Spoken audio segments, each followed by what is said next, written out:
अरे रत्नो, क्या कर रही है तू? जरा आराम से जा। पूरा समय बस इधर से उधर भागती रहती है। मेरे पास बिल्कुल समय नहीं है माँ। मास्टर शेफ शुरू हो गया है। अगर मैंने और देर की ना तो पुष्पा काकी अपनी खिड़कियाँ बंद कर लेंगी और मुझे टीवी भी नजर नहीं आएगा। रत्नो को खाना बनाने का बहुत शौक था। उनके छोटे से घर में टीवी नहीं था, इसीलिए वो रोज मास्टर शेफ शुरू होने से पहले ही पड़ोसियों की खिड़की के बाहर बैठ जाया करती थी। पता है माँ, आज मैंने एक नई रेसिपी सीखी है। जब मैं अपना ढाबा खोलूंगी ना तो मेरे मेन्यू में वो डिश जरूर होगी। हाँ हाँ मेरी बच्ची। राधा अच्छे से जानती थी कि उसके घर के हालात ठीक से 2 वक्त खाना खाने के लायक भी नहीं थे। ऐसे में वो रत्नों का सपना नहीं तोड़ना चाहती थी। रत्नों का सपना था एक ढाबा खोलना। अगली सुबह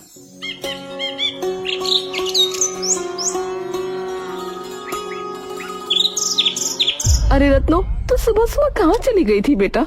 रोज सुबह तू मंदिर जाती है। मैंने मंदिर भी जाकर देखा, लेकिन वहाँ भी नहीं थी तू। कहाँ गई थी? माँ, मैं काम की बात करने गई थी। कौन सा काम? कैसा काम? कल तो तूने मुझे कुछ बताया ही नहीं इस बारे में। माँ, ये एक ऐसा काम है जिससे मेरे सपने की तरफ मैं एक कदम और खींची चली जाऊंगी और घर में पैसे भी आएंगे। लेकिन रुको, बताती हूँ। मैंने पूरी रात इस बारे में सोचा माँ। मैं खाना बनाने का काम शुरू करूंगी। अभी मेरे पास जगह तो नहीं है, इसीलिए मैं सबको होम डिलीवरी दूंगी। मैं जानती हूँ इस काम में पैसे लगेंगे, इसीलिए जमींदार से थोड़े पैसे उधार लेने गई थी। उसे मैंने मेरा काम अच्छे से समझा दिया, इसीलिए उसने मुझे उधार भी दे दिया। जल्दी ही जब मेरे पास पैसे आ जाएंगे ना तो पूरा चुका दूंगी। घर घर जाकर खाना डिलीवर करेगी, ये बात तो ठीक है, लेकिन तू पैसे उधार लेने जमींदार के पास क्यों गई, वो भी अकेले? और बेटा, अगर तेरा ये काम न चला और तू ढाबा न खोल पाई तो? अरे माँ, वो क्या कहते हैं ना आजकल, मैनिफेस्ट। हाँ, मैनिफेस्ट। अब जब तक मैं रोज मेरा ढाबा रत्नों का ढाबा नहीं बोलूंगी, तब तक मेरा अपना ढाबा कैसे बनेगा? और वैसे भी माँ, शुरुआत तो छोटे काम से ही होती है ना। और आप ही तो कहती हो कोई काम छोटा या बड़ा नहीं होता। और रही बात उस जमींदार की, तो उससे कौन डरता है? मुझे मेरी प्यारी बेटी पर बहुत गर्व है। अगली सुबह रत्नो जल्दी उठकर खाना बनाती है और फटाफट गली गली बेचने निकल पड़ती है। क्या क्या है तेरे टिफिन के अंदर? जी कहिए ना, आपको क्या खाना है? मेरे पास सब कुछ है, दाल, रोटी, छोले चावल, रायता। आज मेरी जरा तबीयत खराब है, खाना नहीं बना पाऊंगी। 5 लोगों का खाना दे दो। जी, इसके 100 रुपए हो गए। अरे वाह, इतने सारे खाने के सिर्फ 100 रुपए? ये लो तुम्हारे पैसे। रत्नो ने बहुत मुस्कुराकर अपनी पहली कमाई को माथे से लगाया और आगे बढ़ गई। ऐसे ही शाम ढल गई और अंधेरा छा गया।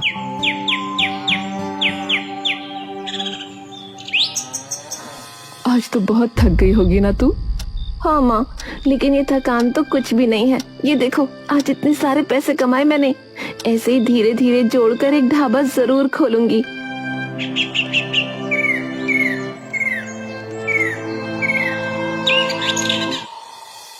अगली सुबह रत्नो फिर से जल्दी उठ गई और खाना बनाकर टिफिन तैयार किया।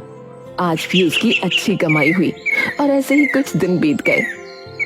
माँ, आज पूरा 1 महीना हो गया है मेरे इस छोटे से बिजनेस को, और देखो ना, आज ये पैसे मैं जमींदार को लौटाने भी वाली हूँ। इतनी जल्दी तरक्की की उम्मीद न की थी मैंने बेटा। ऐसे ही आगे बढ़ती रहो।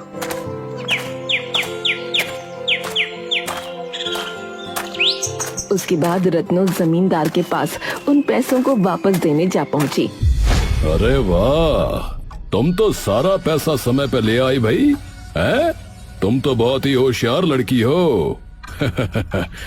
और साथ में खूबसूरत भी हो। क्या मतलब है आपका? मैंने आपसे पैसे लिए थे, सो वापस करने आई हूँ। पैसे लीजिए, मुझे जाना है। अरे अभी तो आई हो और अभी वापस जाने की बात कर रही हो? अरे मेरे साथ बैठकर थोड़ा चाय पर चर्चा तो कर लो। नहीं, मेरे पास समय नहीं है, मुझे जाना चाहिए। तभी जमींदार रत्नो का हाथ पकड़ लेता है। रत्नो को बहुत तेज गुस्सा आता है और वो जमींदार को एक चांटा मार देती है। अरे तुम तो नाराज हो गई। चलो मैं तुमसे सीधी बात करता हूँ। मुझे घुमा फिरा कर बात करने की क्या है ना, आदत नहीं है। तुम बहुत खूबसूरत हो, इसलिए मैं तुमसे शादी करना चाहता हूँ। हाँ। आपका दिमाग खराब हो गया है क्या? किस तरह की बातें कर रहे हैं? कम से कम अपनी उम्र का तो लिहाज कीजिए। अरे प्यार करने की कोई उम्र नहीं होती। हाँ, और मुझे तुमसे प्यार हो गया है। हाँ। जमींदार की बातों का कोई जवाब दिए बिना ही रत्नो पैसे रखकर वहाँ से चली जाती है।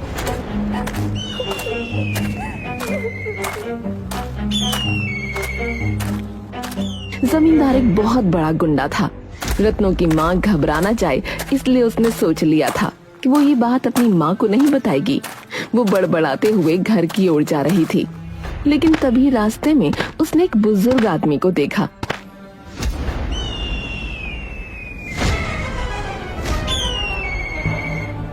अरे अरे बाबा, संभल के, कुल्हाड़ी लेकर किस तरफ जा रहे हैं आप? बेटा, मैं तो एक मामूली सा लकड़हारा हूँ, जंगल की तरफ जा रहा हूँ।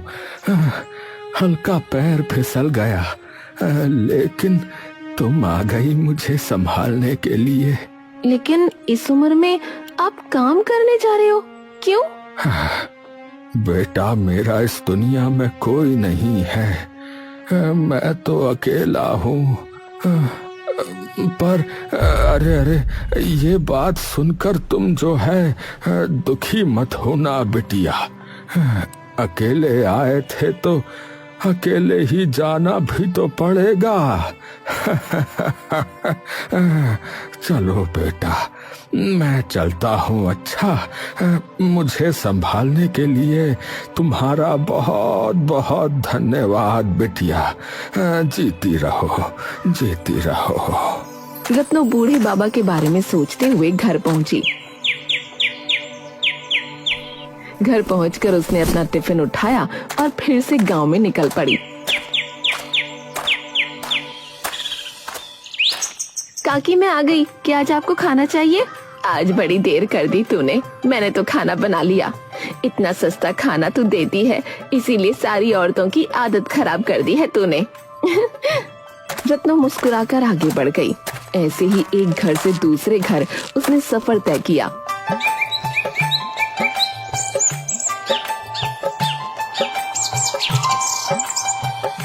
शाम को जब वो जंगल के बाहर से गुजर रही थी, क्या वो बूढ़े काका अपने घर जा चुके होंगे? मुझे उनका घर पता होता तो मैं उन्हें खाना जरूर देकर आती। कि तभी पीछे से आवाज आई, अरे बेटी, अरे अरे तुम यहाँ? अरे बाबा, आप यहाँ? मैं आपके बारे में ही सोच रही थी। बेटी, मैं काम खत्म करके घर को ही जा रहा था, लेकिन तुम क्या सोच रही थी मेरे बारे में बेटी? बाबा, क्या आपने कुछ खाया? अरे मैं भी कितनी पागल हूँ, अभी तो आपने बताया कि आप काम खत्म करके आ रहे थे। ये लो, मैं आपके लिए खाना लेकर आई हूँ, खाना खा लो। बेटी, खुशबू तो बड़ी अच्छी आ रही है इसके अंदर से। ये खाना तुम मेरे लिए लाई हो? मुझे खाना देने के लिए तुम्हारा बहुत बहुत धन्यवाद बिटिया। लेकिन देखो, रात काफी हो गई है, तो तुम जो है समय पर घर चली जाओ बिटिया। रत्ना मुस्कुराकर घर आ गई। अब तो सोने का समय हो गया है और तू क्या कर रही है बैठकर? माँ, पैसे जोड़ रही हूँ, सोच रही हूँ ढाबा जल्दी से ही शुरू कर लूँ। जमींदार का कर्ज भी उतर गया है और ये काम करते हुए भी कितना समय हो गया है कि मैंने कुछ जमा पूंजी इकट्ठा की है। कल जाकर एक जगह देख लूंगी।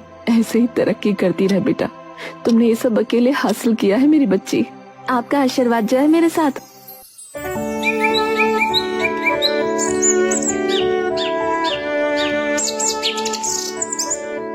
अगली सुबह रत्नो अपना बजट बनाकर एक जगह भी देखने जा पहुंची। साथ साथ टेबल, कुर्सी, खाना बनाने का सामान, इन सब का भी ऑर्डर दे आती हूँ। थोड़े थोड़े पैसे करके मैं सब कुछ चुका दूंगी। और कौन सा वो सामान आज के आज मेरे घर पहुंच जाएगा। कम से कम 5 दिन तो लगेंगे ही। हाँ, यही सही रहेगा, आज ही ऑर्डर दे देती हूँ। रत्नो फौरन सामान का ऑर्डर देने बाजार चली गई।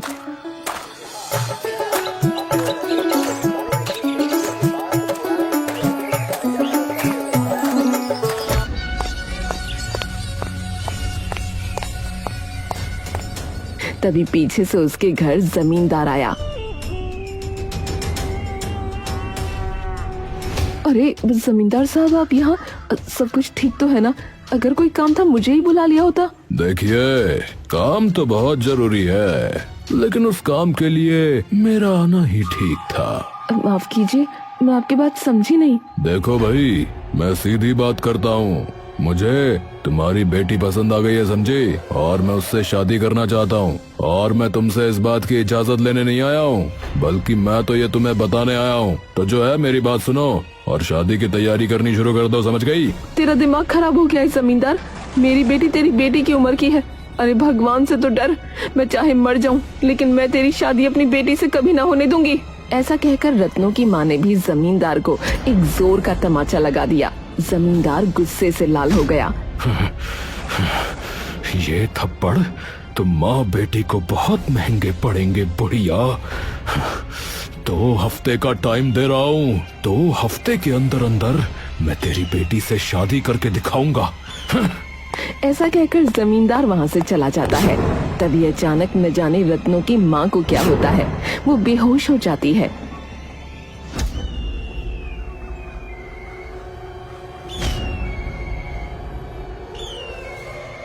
माँ कहाँ हो? देखो, मैं आपके लिए जलेबियाँ लेकर आई हूँ। माँ? रत्नों की आवाज सुनकर माँ ने कोई जवाब नहीं दिया।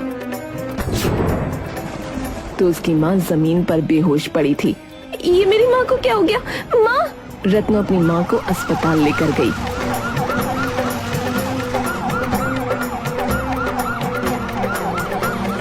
थोड़ी ही देर की जांच के बाद डॉक्टर ने रत्नों से कहा, देखिए, अगर आप समय पर हमारे पास आती तो दवाइयों से इन्हें ठीक किया जा सकता था, लेकिन अब तो बात आगे बढ़ चुकी है। क्या मतलब है आपका? क्या हुआ है मेरी माँ को? देखिए, शायद आपको पता नहीं चला, लेकिन इनकी एक किडनी खराब है। अगर जल्दी ऑपरेशन नहीं हुआ तो दूसरी किडनी भी डिफेक्टेड हो सकती है। ये सुनकर रत्नों के दिल पर मानो पहाड़ टूट पड़ा। बहुत हिम्मत जुटाकर उसने डॉक्टर से पूछा, डॉक्टर, इसका कोई उपाय है? देखिए, जल्द से जल्द इनका ऑपरेशन करना होगा, और ऑपरेशन में कम से कम 2 लाख तो लग ही जाएंगे। और आप जितना ज्यादा दिन डिले करेंगी, उतनी ही आपकी माँ को परेशानी होगी। रत्नो हिम्मत हार चुकी थी। ये क्या कर रही है तू रत्नो? तू हिम्मत नहीं हार सकती। तेरी माँ जिस हाल में है, माँ ने कभी जिक्र ही नहीं किया कि उन्हें क्या परेशानी है। मुझे माँ के लिए मेहनत करनी ही होगी। ये पैसे तो मैंने ढाबे के लिए रखे थे। शायद इस जिंदगी में रत्नों का ढाबा न खुल पाएगा।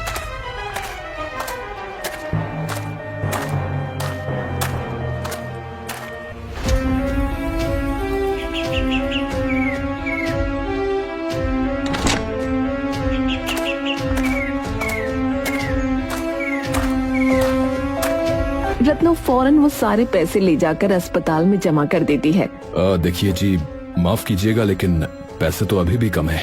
इसमें 70,000 की और जरूरत पड़ेगी। डॉक्टर, मैं जल्दी से जल्दी पैसों का इंतजाम कर लूंगी, लेकिन आप मेरी माँ को अस्पताल में एडमिट रखना।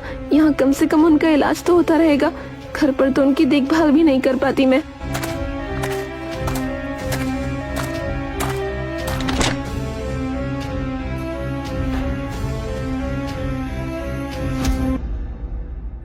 लेकिन उसे 1 रुपया भी न मिला। 70,000 रुपए मैं कहाँ से लेकर आऊंगी? हे भगवान, ये कैसी चुनौती खड़ी हो गई मेरे सामने।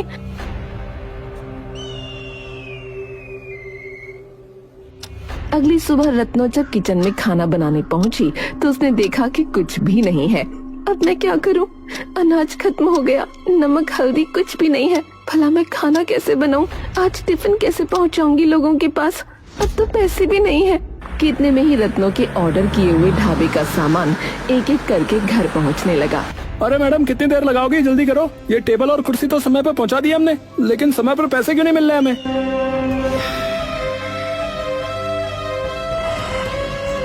भैया, हाथ जोड़कर माफी चाहती हूँ, लेकिन आप ये सामान ले जाइए। अब मुझे इसकी कोई जरूरत नहीं है। अरे अगर नहीं लेना था तो ऑर्डर कैंसिल कर देती। फालतू में इतनी मेहनत करवा दी। यहाँ तक आने के 50 रुपए हो गए। लाओ 50 रुपए दो। लेकिन मुझे ये ऑर्डर नहीं चाहिए। अरे ऑर्डर नहीं चाहिए तो क्या हुआ? यहाँ तक तो पहुँच गया ना ये सामान, हमारे साथ वापस जाएगा। लेकिन यहाँ आने तक के भी तो 50 रुपए लगते हैं। लाओ दो। रत्नों के पास आखिरी 50 रुपए का नोट था, जिसे रत्नों को उस आदमी को देना पड़ा। कोई भी रास्ता नजर नहीं आ रहा। भगवान मेरी मदद करो, प्लीज मेरी मदद करो भगवान। रत्नो अपने घर के बाहर बैठकर आंसू बहा रही थी। माँ के अलावा कोई नहीं है मेरा इस दुनिया में। बचपन में जब मुझे चोट लग जाती थी तब माँ प्यार से कहती थी कि तुम मजबूत हो रही हो, जो ज्यादा मजबूत होता है उसे ज्यादा चोट लगती है। ऐसी माँ ने मुझे पाल पोस कर बड़ा किया है। आज मैं अपनी माँ को इस हालत में नहीं देख सकती। मैं सोच भी नहीं सकती कि उनके बिना मेरी जिंदगी कैसी होगी। कुछ समझ में नहीं आ रहा क्या करूं। कि तभी उसके पास वही बूढ़े बाबा आए जिसकी रत्नो ने मदद की थी। बेटिया, बाबा आप यहाँ? मुझे लग रहा था कि तुमने जो है मुझे याद किया, इसीलिए मैं तुम्हारे पास चला आया बेटिया। पर यहाँ आकर देख रहा हूँ कि तुम रो रही हो। क्यों रो रही हो बेटी तुम? और उसके बाद रत्नो बाबा को अपनी सारी आप बीती सुनाने लगी। अच्छा, तो रत्नों का ढाबा के नाम के सारे पैसे तुम्हारी माँ के इलाज में चले गए। इसके बाद भी पैसे अब कम हैं। अरे बस इतनी सी बात बिटिया। इतनी सी बात नहीं है बाबा, अगर मानो तो पैसा कुछ नहीं है, लेकिन फिर भी सब कुछ है। रत्नों का ढाबा तो कभी भी खुल सकता है बाबा, लेकिन माँ नहीं मिल सकती दोबारा। तुम्हारा मन साफ है बिटिया, ये तो मैं जानता हूँ। देखो तुम दुखी मत हो, भगवान तुम्हें रास्ता जरूर दिखाएंगे। तुम भी सबकी मदद करती हो ना, देखो वो भी तुम्हारी अब मदद करेंगे। हाँ, अभी तो मैं चलता हूँ बिटिया। और हाँ, ये लो, जरा ये मेरा सिक्का संभाल कर रखना। हो सकता है ये सिक्का तुम्हारे काम आए। हाँ। रत्नों के हाथ में सिक्का थमाकर वो बाबा वहाँ से चले गए। मैं इस सिक्के का क्या करूं? रत्नो अपनी माँ को देखने के लिए अस्पताल पहुँच गई। देखिए, मैंने कहा था ना आपसे कि पैसों का इंतजाम कर लीजिए। अगर उनका ऑपरेशन नहीं हुआ तो बहुत देर हो जाएगी। जी, मैंने पैसों का जुगाड़ कर लिया है, मैं शाम तक दे दूंगी। आप ऑपरेशन शुरू कर लीजिए। देखिए, पहले पूरे पैसे दीजिए, उसके बाद ही ऑपरेशन प्रारंभ होगा। मैं इसमें कुछ नहीं कर सकता, ये हॉस्पिटल के रूल्स हैं। एक बार फिर से रत्नो की हिम्मत जवाब दे रही थी। रत्नो दुखी मन से घर पहुंची। डॉक्टर को तो मैंने कह दिया कि शाम तक पैसे दे दूंगी। जब तक पैसे नहीं होंगे माँ का इलाज शुरू नहीं होगा। आज 3 दिन हो गए हैं, माँ को होश नहीं आया। क्या करूं भगवान, रास्ता दिखाइए। ये बोलते हुए रत्नो घर के अंदर दाखिल हुई और तभी उसने देखा कि उसकी नजरों के सामने खूब सारा पैसा रखा हुआ है। पैसे, वो भी इतने सारे। तभी रत्नो की नजर अपने हाथ में रखे हुए सिक्के पर गई। वो सिक्का खूब चमचमा रहा था। क्या ये कमाल इस सिक्के का है? पहले ही पैसे अस्पताल में जमा करवा देती हूँ। रत्नो फौरन वो पैसे लेकर अस्पताल पहुँची। अस्पताल में उसने पैसे जमा करा दिए। उसके बाद रत्नो की माँ का इलाज भी शुरू हो गया। भगवान का लाख लाख शुक्र है, अब बस जल्दी से मेरी माँ ठीक हो जाए। और वो सिक्का एक बार फिर से चमचमाया। कुछ ही देर बाद ऑपरेशन पूरा हुआ। देखिए, आपने इन्हें यहाँ लाने में बहुत देर कर दी थी, लेकिन इसके बाद भी ऑपरेशन सक्सेसफुल रहा। बधाई हो, आपकी माँ अब खतरे से बाहर हैं और सुरक्षित हैं। ये सुनकर रत्नो उछल पड़ी। क्या जरूरत थी तुझे इतने पैसे देने की, और इतने पैसे तेरे पास आए कहाँ से? लेकिन रत्नो ने कोई जवाब नहीं दिया। तो चुप क्यों है? क्या तूने ढाबे की जमा पूंजी मेरे इलाज में लगा दी? क्यों किया तूने ऐसा? अरे लोग तो एक किडनी पर भी जिंदा रहते हैं। माँ, आप क्यों परेशान हो रही हो? अभी तो मुझे खुश होने दो ना कम से कम। आपसे बढ़कर मेरे लिए कोई ढाबा नहीं है। शाम तक आपको छुट्टी मिल जाएगी, आपको लेकर मैं घर चली जाऊंगी। रत्नो की माँ ठीक थी, पर कहीं न कहीं रत्नो उस सिक्के के बारे में भी सोच रही थी। आखिर क्या खास बात है सिक्के में? और वो पैसे, सिक्के का चमकना, कुछ समझ नहीं आ रहा।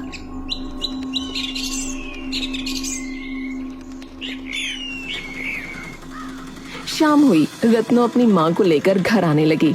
अगर तू रत्नो का ढाबा खोलती तो मुझे बहुत अच्छा लगता बेटी, पर मेरी वजह से तेरा ये सपना पूरा ना हो सका। आप दुखी मत हो माँ, ढाबा आज नहीं तो कल खुल जाएगा। वैसे भी मैंने मैनिफेस्ट किया है, अगर हम मन में सोच लें तो सब हो सकता है। मैं फिर से मैनिफेस्ट करती हूँ, हमारे घर के बाहर एक सुंदर सा रत्नो का ढाबा खुल जाए। बिल्कुल पागल है तू। वैसे माँ, आपने ये छुपाया क्यों कि आपकी किडनी खराब है? मुझे खुद नहीं पता था बेटा, तुझे क्या बताती। वो तो जमींदार की बात सुनकर अचानक से मुझे पता नहीं क्या हो गया। क्या जमींदार? क्या वो घर आया था? क्या कहा उसने? अरे नहीं पगली, कुछ भी नहीं। अभी मैं बहुत थक गई हूँ, घर चलते हैं। और ऐसे ही वो दोनों माँ बेटी घर पहुँचे, लेकिन घर पहुँचते ही उनकी आंखें खुली की खुली रह गईं। उन्होंने देखा कि घर के बाहर एक बहुत ही सुंदर सा ढाबा है और उस ढाबे के ऊपर बोर्ड लगा है, रत्नों का ढाबा। क्या तू मुझे सरप्राइज देना चाहती थी? इतनी बड़ी बात तूने मुझसे छुपा कर रखी। ये ढाबा, और वो भी इतना बड़ा और इतना सुंदर, हमारे घर के ही बाहर। रत्नों ने अपने हाथ की तरफ देखा, वो सिक्का फिर से चमचमा रहा था। बाप रे, मैं खुद हैरान हूँ माँ। क्या मतलब तू खुद हैरान है? लेकिन रत्नों ने अपनी माँ को इस बारे में कुछ नहीं बताया। कैसा लगा आपको ये ढाबा? सुंदर है ना? रत्नों का ढाबा आखिरकार खुल ही गया। रत्नों का ढाबा। रत्नों की आंखों में खुशी के आंसू थे। दोनों माँ बेटी बहुत खुश थीं। अपनी माँ को आराम करता छोड़कर रत्नों फौरन उन बाबा की तलाश में निकली जिन्होंने उसे सिक्का दिया था। मैंने पूरा गांव छान मारा, लेकिन वो बाबा मुझे कहीं नहीं मिले। आखिर कौन थे वो जिन्होंने मुझे ये सिक्का दिया, और कहाँ चले गए? कहाँ से आए थे कुछ भी नहीं पता, लेकिन उनकी वजह से आज मैं इस मुकाम पर खड़ी हूँ। मेरी माँ भी बिल्कुल ठीक हो गई है और रत्नों का ढाबा भी खुल गया। आप जहाँ कहीं भी हो बाबा, मैं हमेशा आपकी आभारी रहूंगी। इस सिक्के के लिए बहुत बहुत शुक्रिया। इस सिक्के की वजह से मेरी इच्छा पूरी हो रही है। रत्नों मन में उन बाबा को याद करते हुए घर की तरफ निकल गई। अगली सुबह से उसने कड़ी मेहनत करने का फैसला किया। रत्नों के ढाबे के बाहर इतनी अच्छी खुशबू आती थी कि लोग खींचे चले आते थे। कितनी खुशी मिलती है ये नाम पढ़कर, रत्नों का ढाबा। ये सपना भी पूरा हो गया मेरा। मैं खुद को वचन देती हूँ, मैं हर महीने की कमाई से जरूरतमंद लोगों की मदद करती रहूंगी। आखिर मैं भी तो उन बूढ़े बाबा की बदौलत ही यहाँ पहुँची हूँ। क्या अकेले खड़े खड़े खुद से बातें करे जा रही है? रत्नों मुस्कुराकर अपनी माँ के गले लग गई।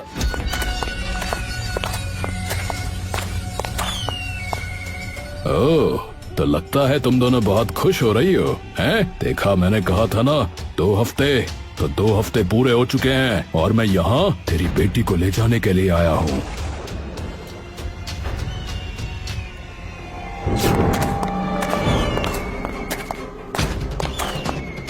कोई बचाओ मेरी बेटी को। रत्नों की माँ रोने लगती है। कोई बचाओ। तभी रत्नों का सिक्का चमचमाता है।